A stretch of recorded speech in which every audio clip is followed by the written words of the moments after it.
নবম গণিত ৭৩ পৃষ্ঠা, দলগত কাজ, সমস্যা নম্বর ১।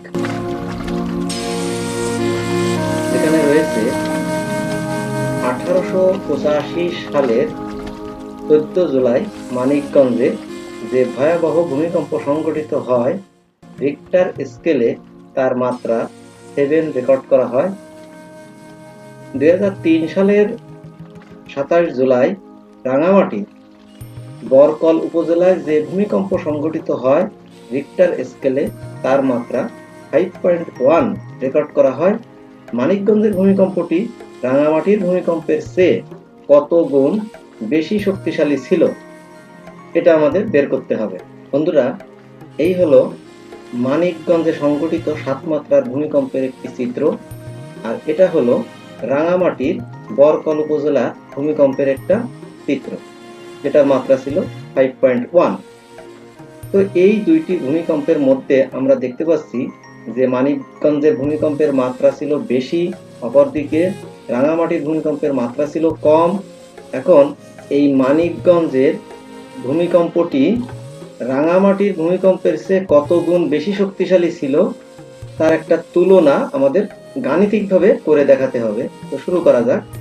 মনে করি মানিকগঞ্জের ভূমিকম্পের তীব্রতা I sub m এবং রাঙামাটির ভূমিকম্পের তীব্রতা I sub r।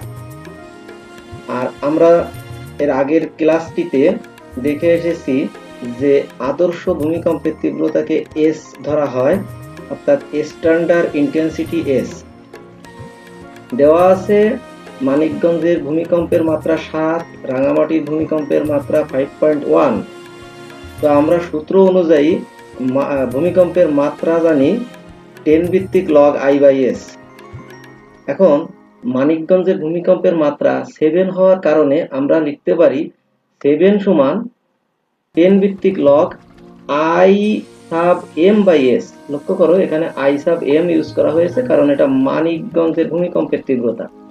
অপরদিকে রাঙামাটির ভূমিকম্পের মাত্রা যে 5.1 আছে, সেটা সমান আমরা লিখতে পারি একইভাবে 10 ভিত্তিক log I sub r, অর্থাৎ রাঙামাটির ভূমিকম্পের তীব্রতা বাই s।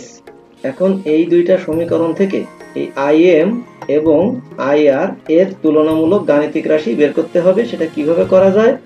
এখন এই 1 নম্বর সমীকরণ থেকে 2 নম্বর সমীকরণকে আমরা যদি বিয়োগ করি তাহলে পাবো 7 minus 5.1 equal to এই যে 10 ভিত্তিক log im by is minus 10 ভিত্তিক log ir by is।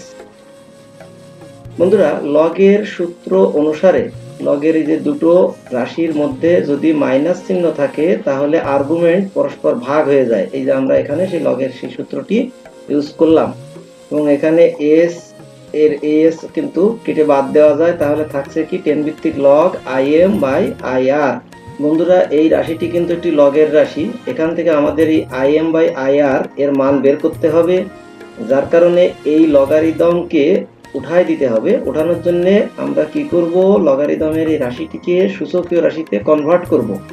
এই ব্যাপারে আমরা পূর্ববর্তী কয়েকটি ক্লাস, যেমন এখানে এই যে দেওয়া আছে অবচয়ের ক্লাস, তারপরে ডিভাইসের মাধ্যমে লগারিদমের মান নির্ণয়, এইসব ক্লাসগুলো তুমি একটু দেখে আসতে পারো। তাহলে এখান থেকে কিভাবে আমরা লগারিদমের রাশিকে সূচকীয় রাশিতে কনভার্ট করতে পারি, এখানে আমরা যদি লগের সমীকরণকে সূচক সমীকরণে কনভার্ট করি তাহলে এটা পাবো।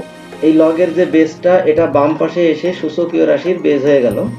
এরপর আমরা এটাকে একটু পক্ষান্তর করেছি, অর্থাৎ ডান পাশকে বাম পাশে এবং বাম পাশকে ডান পাশে নিয়েছি। একই সাথে 10 টু দি পাওয়ার 1.9 এর মানটি এখানে বসিয়ে দিয়েছি। দেওয়ার পর এখানে ir কে ডান পাশে নিয়ে যাওয়া হলো, নিয়ে গেলে আমরা পাচ্ছি im সমান 79.43 ir। অর্থাৎ মানিকগঞ্জের ভূমিকম্পটি রাঙ্গামাটির ভূমিকম্পের চেয়ে প্রায় 79.43 গুণ বেশি শক্তিশালী ছিল। বন্ধুরা, এই আলোকে 76 পৃষ্ঠা, সমস্যা 2, পূর্ববর্তী পৃষ্ঠা অর্থাৎ 75 পৃষ্ঠা, এখানেও একটি সমস্যা দেওয়া রয়েছে।